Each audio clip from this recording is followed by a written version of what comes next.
A paz de Cristo. A gente inicia mais um estudo.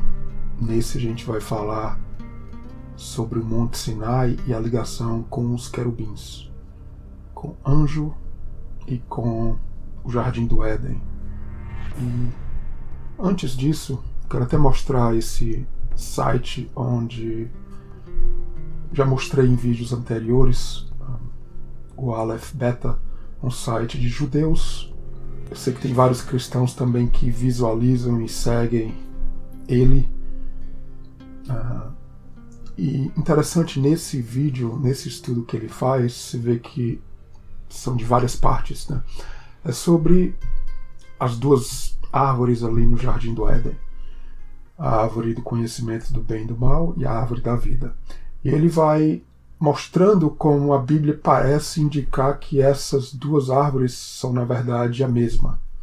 Não estou falando necessariamente literalmente, mas se até a gente olhar tendo a perspectiva do Novo Testamento que eles não têm, a gente vê o sentido de tudo isso aí, porque a própria palavra de Deus, se a gente vê como a entrada na Terra Prometida tem a ligação com estar na presença de Deus e a árvore da vida,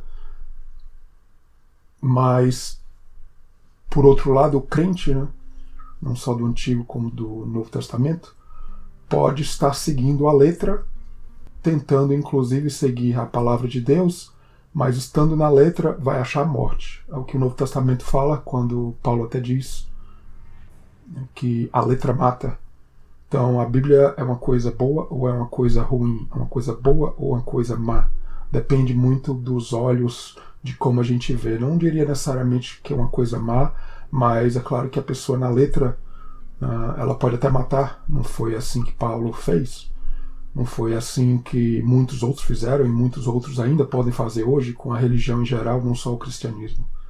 Então é muito importante isso. Ele vai mostrando aqui nesse vídeo, nessa parte 4, por exemplo, como o Monte Sinai ali é chamada sarça ardente, e o Monte Sinai tem muitas coisas que lembra o Jardim do Éden. E a gente vai tentar mostrar o porquê nesse tema dos querubins, né, ligando sempre com o Novo Testamento, que é o objetivo aqui. Então a gente vê aqui a sarça ardente, uma espada inflamada, né, que é a ligação com o Éden, e o Monte Sinai. Será que existe uma espada na sarça ardente ali, que é o Monte Horebe, e na história do Monte Sinai?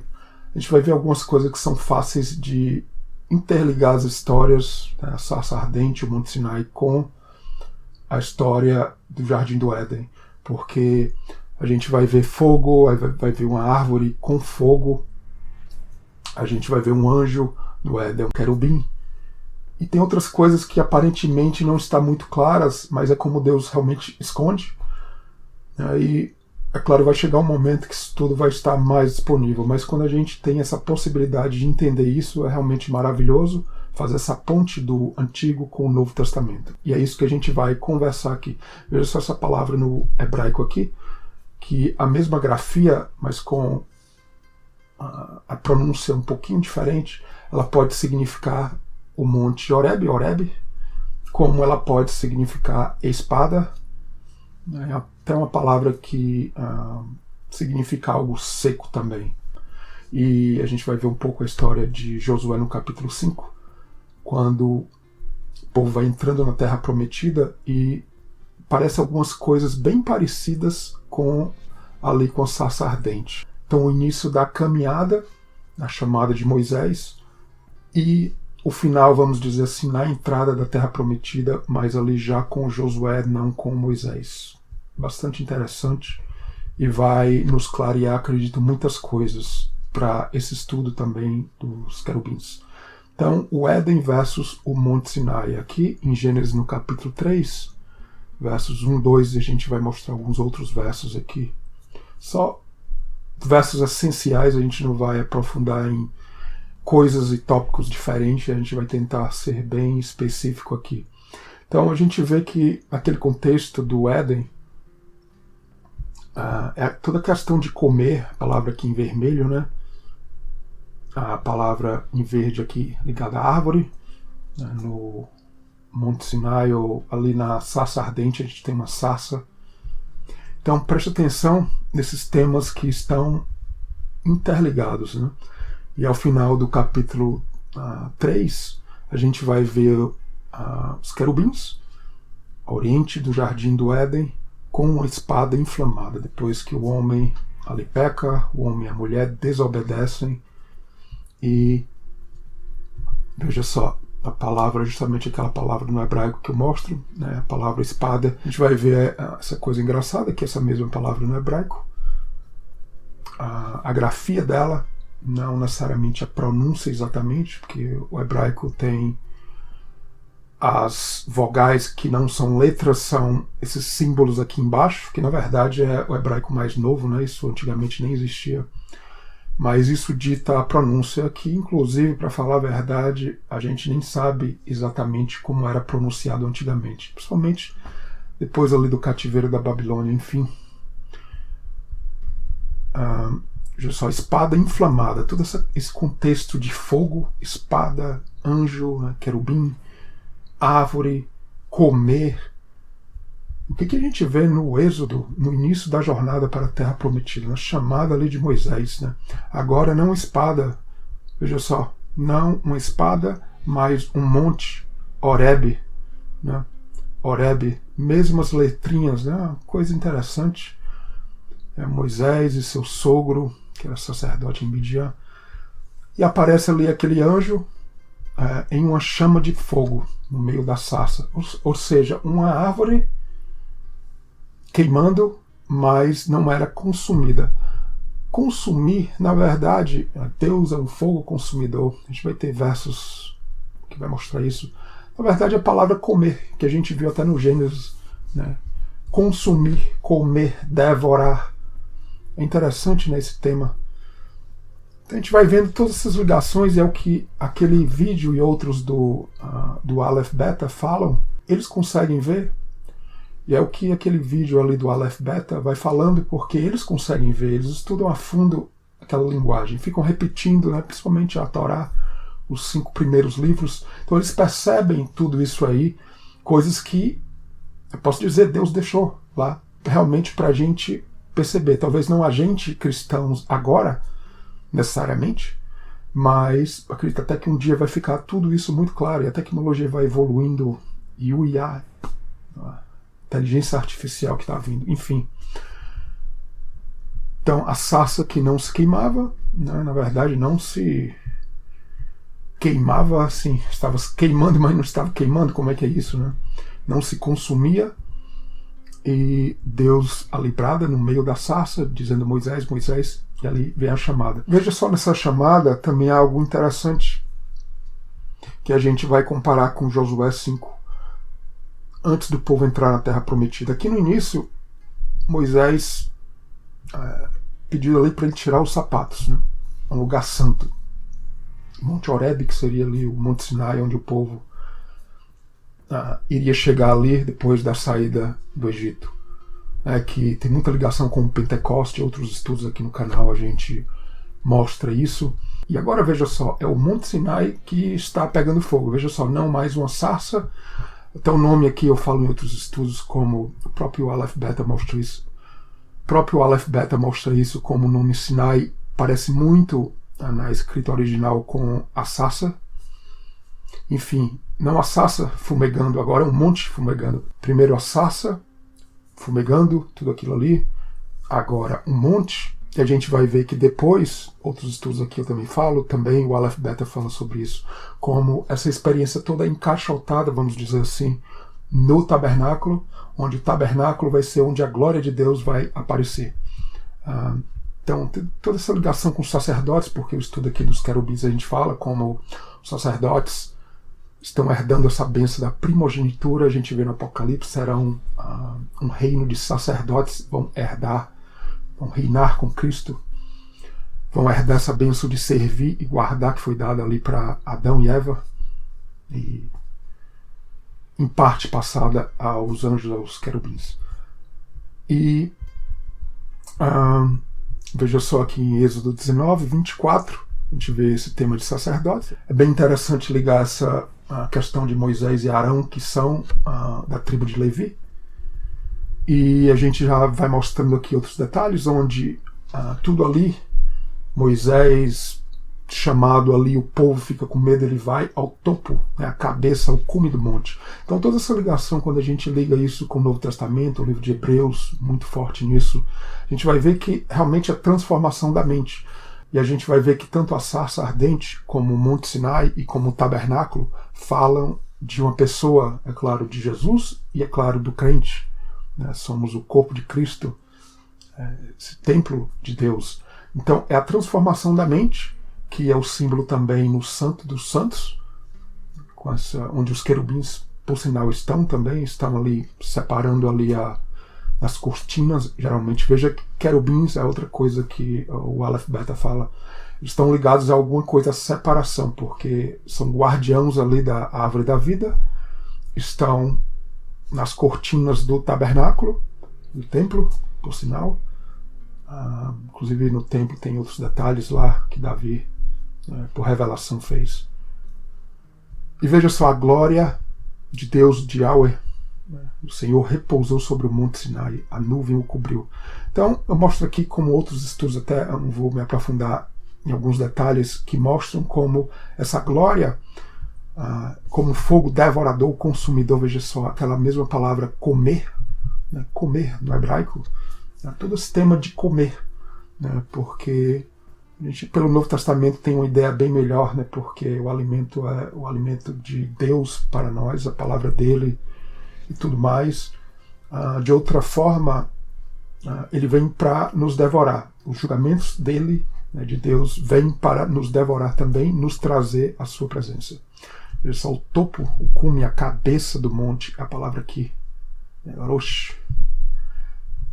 Cume do monte, a cabeça. Então isso vai mostrando que Deus vai colocando pequenos detalhes que vai mostrando que a transformação do nosso coração, da nossa mente, Hebreus fala sobre isso, toda a experiência do Monte Sinai e muito mais.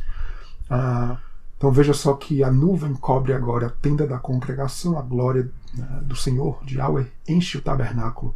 Veja só, da sarça para o monte, para o tabernáculo. Tudo vai mostrando com os olhos para ver, os ouvidos para ouvirem. No Novo Testamento, a gente percebe que Deus está falando, na verdade, da gente, né? Nós, o crente, onde Deus quer habitar em nós. E aqui no finalzinho da entrada da Terra Prometida, a gente vê essa coisa curiosa, né? Porque, veja só, outros estudos que até mostro aqui no canal, algumas partes, inclusive algumas coisas até tiro realmente do Aleph Beta, outras nem tanto, e a gente vai pesquisando, vai buscando, e Deus vai mostrando e vai confirmando, porque a palavra dele tem que confirmar com ela mesma, assim que o Espírito Santo também age. Não vai ser uma coisa aleatória, né? Porque se eu falar uma coisa de mim mesmo, eu estou realmente ignorando todos os profetas, toda a palavra de Deus. No final estou ignorando a Deus mesmo. Então a gente segue tudo isso, a gente vai vendo que Deus vai deixando os detalhes, cabe a nós buscar, claro, nem todos, né, quem realmente tem esse chamado para buscar, e passar para as pessoas, passar para os crentes. Infelizmente, uma tarefa muito em falta na igreja de hoje, por sinal, não só a igreja cristã, o meio religioso em geral. E por isso até a gente se volta a locais como o Aleph Beta, né, porque a gente tem que reconhecer como cristão a nossa falta de embasamento do Antigo Testamento, mas é Deus que fez isso mesmo. Você vê que a junção está acontecendo e vai acontecer muito mais, né, quando o hebraico foi praticamente destruído ali depois da destruição de Jerusalém, se espalhou o judeu por todo lado, profecia de Jesus, Mateus 23, 24. Mas a gente vê que Deus vai trazendo de volta. O hebraico tem voltado a ser uma língua forte. Jerusalém fala, o Israel fala essa língua, voltou a falar. Tem que falar renascimento de Israel como uma nação, não como um povo de Deus, que na verdade é aquele que segue a Deus, o verdadeiro judeu israelita, aquele de coração, né? Circuncidado o coração.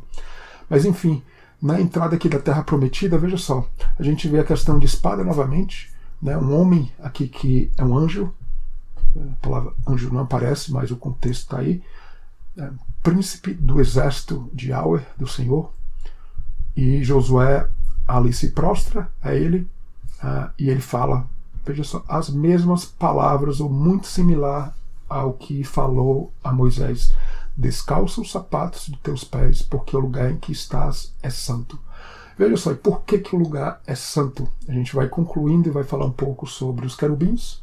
A gente até tem falado pouco, mas tudo isso é necessário, embasamento, os detalhes. Então, por que um lugar santo? Porque é a presença de Deus. Veja só, quando o crente está na presença de Deus, e Monte Sinai representa muito isso, né? O povo saiu do Egito, e ali, pelo número de dias, coincide exatamente com o Pentecoste. Então, várias coisas vão acontecendo ali no Monte Sinai, que vão ser inclusive a base para as festas de Israel, que vão ser definidas depois, e que hoje nós, como crentes cristãos, devemos entender todo o significado do Pentecoste, onde o Espírito Santo vem para nós. É um lugar santo porque é realmente a presença de Deus. No Éden, o Aleph Beta inclusive fala no Éden, o Aleph Beta diz que, interessante, eles não exploram tanto, mas Adão e Eva estavam despidos completamente, não só os pés. E aqui, nessas passagens, falam isso, descalço, descalçar.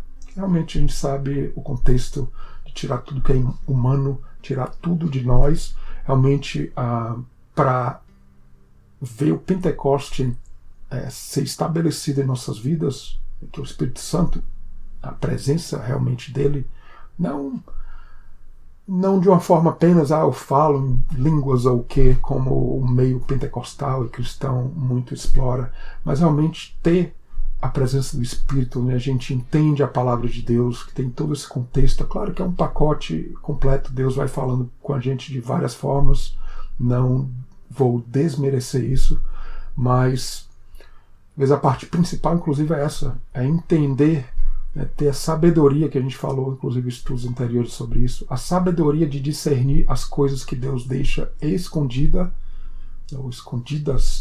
para que a gente possa crescer e caminhar a nossa vida cristã e alcançar esse propósito, né, de ter Deus em nós, dentro de nós, habitando realmente, que é realmente o lugar santo, onde necessita ser tirado de nós tudo que não pertence ao reino. Hebreus de novo, tudo que não pertence ao reino deve ser tirado, para que Deus abale. Deus vem já abalando nossas vidas, muito mais virá, como abalou ali o monte, fez o monte tremer, para que as coisas deste mundo, as coisas que não dignificam, isso não é fácil entender, necessita muita busca para entender o que Deus não quer em nós. Não só o que o meio cristão fala em todas as suas reuniões ou cultos, mas muito mais que isso, né?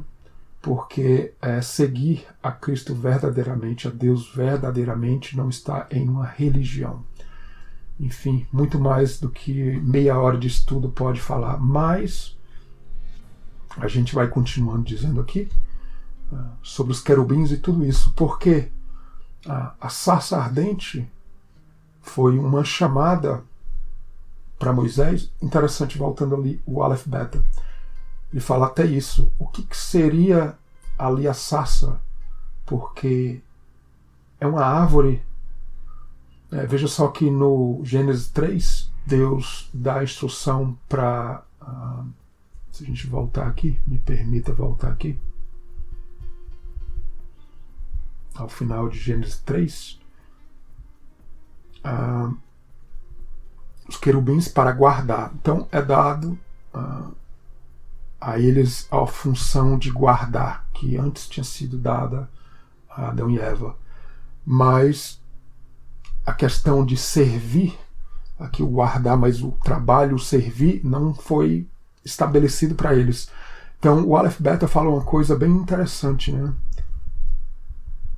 Como que seria a visão do Éden de um lugar que não foi cuidado? É um lugar seco. E aí ele mostra uma coisa interessante, né? Justamente isso. O Monte Horebe, ali todo o Monte Sinai, um lugar realmente seco, que não foi cuidado.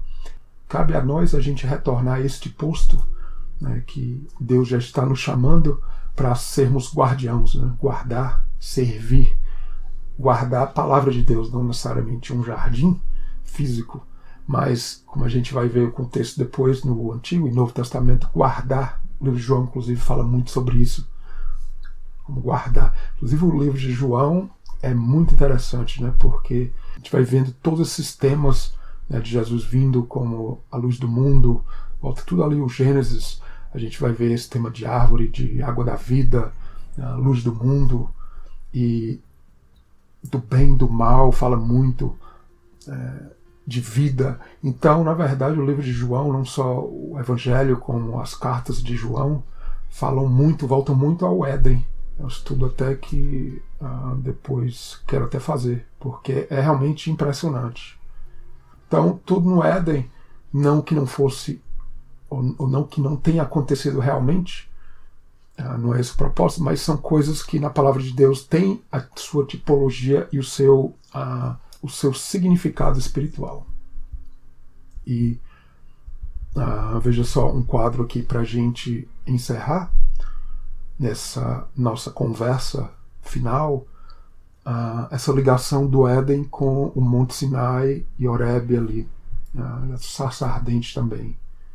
A questão de querubins, no Monte Sinai é o anjo, a espada, aí fica a questão Horebe, porque é a mesma grafia. Então realmente é isso, essa espada, no livro de Hebreus fala inclusive da espada de 2 gumes, né? Apocalipse também fala sobre isso, 2 gumes, 2 bocas. Engraçado que o próprio Aleph Beta toca em alguns estudos deles sobre isso, que é a própria espada, né, que gira de um lado e de outro, e realmente é isso. O livro de Hebreus é um livro então muito profundo, porque vai falando dessas coisas, mas não vai explicando, e a gente vai tirando, e é realmente bastante profundo. A espada flamejante, né, a ligação com o fogo, e o fogo de Deus, o fogo consumidor, a sarça ardente também. A árvore da vida é uma árvore, a sarça que é uma árvore, né, vai vir da sarça para o Monte Sinai e o tabernáculo e o templo.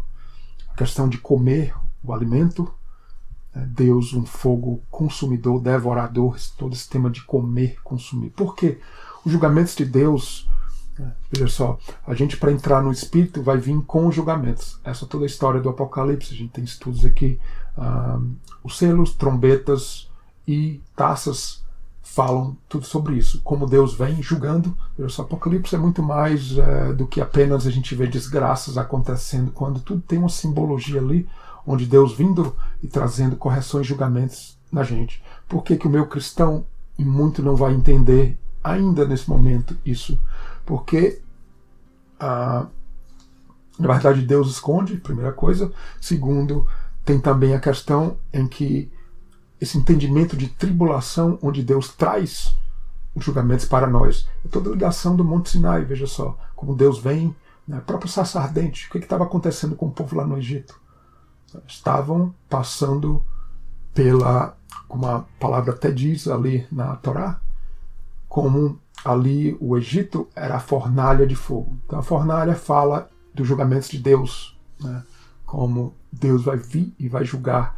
No Monte Sinai a mesma coisa, o fogo, toda aquela voz de Deus, uma coisa parecia terrível, mas tudo que ele vai nos levando a um julgamento para que a gente vai jogando fora, né? Vai jogando fora, nos despindo de nós mesmos, não só das sandálias, mas de tudo, para que a religião também não tenha lugar e o Espírito Santo tenha lugar, né? E no livro de Atos, no Novo Testamento, a gente vai ver como o Espírito Santo vem como fogo, essa labareda das línguas, né? Inclusive essa questão de língua, essa ligação com comer, porque faz parte da Bíblia desde o início, né? Então a entrada na Terra Prometida vem com os julgamentos de Deus, o fogo. Veja só, se os querubins estavam guardando a árvore da vida, se Deus quer mostrar que o povo de Israel estava entrando na Terra Prometida, que há o símbolo, outros estudos eu falo sobre isso, como a Terra Prometida, o próprio tabernáculo ali, o Santo dos Santos, são símbolos do Jardim do Éden. Se a nossa entrada vai ser de volta para aquele lugar, a gente vai passar por um anjo, né, com espada ali, que vai para um lado e para o outro. E realmente é o que o próprio Aleph Beta fala ali, que aquele anjo ali traz a lembrança, né, com o objetivo de trazer a lembrança e mostrar toda essa tipologia que, para entrar ali no Éden novamente, é claro, em tipologia, não ainda finalmente, que o Apocalipse aqui vai mostrar isso, né, mas a gente vê no Apocalipse a mesma coisa, né, vem anjos vestidos de sacerdotes, veja só, e aí é onde a igreja, os fiéis vão estar realmente participando diretamente, sendo esse reino de sacerdotes. Espero que dê para entender tudo isso, realmente como Deus vai mostrando, né, para os seus eleitos, o seu plano desde o Gênesis. Que é o que eu falo aqui, Apocalipse e Novo Testamento. Anjos, sacerdotes, trazem o fogo do julgamento para entrarmos no Éden. A transformação do coração, né, do cume, o cume do monte, e da mente, a espada de dois gumes. Veja que o livro de Hebreus está sempre aqui, né, porque é um livro que fala muito desses tópicos, lindíssimo. E toda ligação com esses temas de besta, fogo, devorar, engolir, consumir, porque muitas vezes é a gente que vai e devora a obra de Deus com os nossos conceitos, com a nossa religião, com o nosso entendimento, e a figura de todas aquelas bestas, e Deus vem com um contraste, né? Porque veja só, é um estudo até que no final desses estudos é um que eu pretendo fazer, que é ir para o Apocalipse, e a gente vai ver a ligação das 4 criaturas, né, com os 144 mil, que são os eleitos, os 24 anciãos, e o contraste como Deus vai mostrando essas criaturas, né, as 4 criaturas do lado bom da história, com o lado do engano, que são as bestas, né, e ao final do Apocalipse o lado bom, que vai mostrar, veja só, a igreja vindo com Cristo, cavalos, né, veja só, animais. Então é sempre isso, porque o propósito dos querubins, veja só, a gente nem mostrou aqui, em outros estudos eu devo mostrar, como os salmos vão mostrando como Deus cavalga, né, ele monta nesses querubins, é como ele vem trazendo seus julgamentos. E isso, veja só, todo o contraste e ligação. Né? As bestas, na verdade, a gente é para ser um jumentinho onde Deus, Jesus, monta em nós. Quando a gente tem o nosso próprio propósito, nossa agenda, nossa religião, o que Deus vai mostrando? Animais ferozes. Porque no final, o propósito, veja só o que mostra o final do Apocalipse. Uma mulher, né, ela está ali sentada, essa palavra na Bíblia está muito ligada a sentar em um trono do rei. Então, ela está sentada na besta escarlata. Qual é o significado, a simbologia, que é inclusive muito ruim disso? Que ela está sentada sobre o seu próprio entendimento. Em vez de Deus estar reinando sobre ela, quem está reinando é ela mesma. São as bestas. Veja só que a Bíblia vai mostrando toda essa tipologia e tudo vai casando uma coisa com a outra. Logo em seguida, no capítulo 19, se não me engano, do Apocalipse, vai mostrar a igreja já vindo, né, em cavalos. Na verdade, Cristo, né, na verdade, o que é Cristo? Nós devemos ser os cavalos, na verdade. Né? Primeiro jumentinho, né, e Deus vai nos fazer o upgrade, né? vai nos levar a uma coisa maior. Né? Então, se era os animaizinhos, né, como a própria ovelha, que vai para o sacrifício, como o jumentinho que vai carregar a obra de Deus, para um dia ele nos dá toda a força, porque nessa vida mesmo, nesse momento, nessa era, se a gente falar assim, estamos aqui para ser massacrados, inclusive pela religião mesmo. A religião vai nos bater. A tribulação fala muito da religião perseguindo o homem. Olha só a vida de Jesus, de Isaías, todos os profetas, se duvida disso. Né? Quando a gente sai da religião, porque Deus esconde as coisas, tudo escondido ali na Bíblia. Quando a gente sai da tradição, a gente vai ser perseguido. Isso tudo tem um propósito também, nos trazer os julgamentos de Deus, nos trazer transformação, nos trazer paciência e amor também, porque um dia a gente vai, como Paulo, como Jesus fala, julgar o mundo. Isso é grandioso, isso é grandioso. Vir em cavalos, como o Apocalipse mostra, na verdade é Cristo sobre nós, entronizar é o tema, onde ele se senta. Essa palavra sentar no Antigo e no Novo Testamento, pode ver muitas vezes no Antigo Testamento, sentar está muito ligado a essa parte de entronizar. Você vai ver isso por várias partes do Antigo Testamento que eu não estou mostrando aqui nesse estudo. Então, quando aquela mulher ali no Apocalipse está sentada sobre a besta escarlata, então tem todo esse significado negativo de uma obra, de um reinado. Veja só por que eu falo até de um reinado, porque ali nos capítulos 17 e 18 ali do Apocalipse há muita ligação com a Jezebel, e o marido dela, o rei de Israel, o Acabe. Então o que vem, o que está reinando nesse momento, é o que está controlando a religião. E a gente, quando entende isso, a gente vai saindo, mas vai sofrendo as perseguições. Mas para quê? Para no final alcançar essa glória, e por amor também, aqueles que vão ser julgados, porque é uma obra de redenção, muito mais do que muitos dizem que é de destruição, de inferno, de fogo literal, que na verdade a redenção que Deus quer trazer para esse mundo. Enfim, a gente continua com esse estudo em seguida, e outros temas ligados aí. Fique com Deus, Deus abençoe.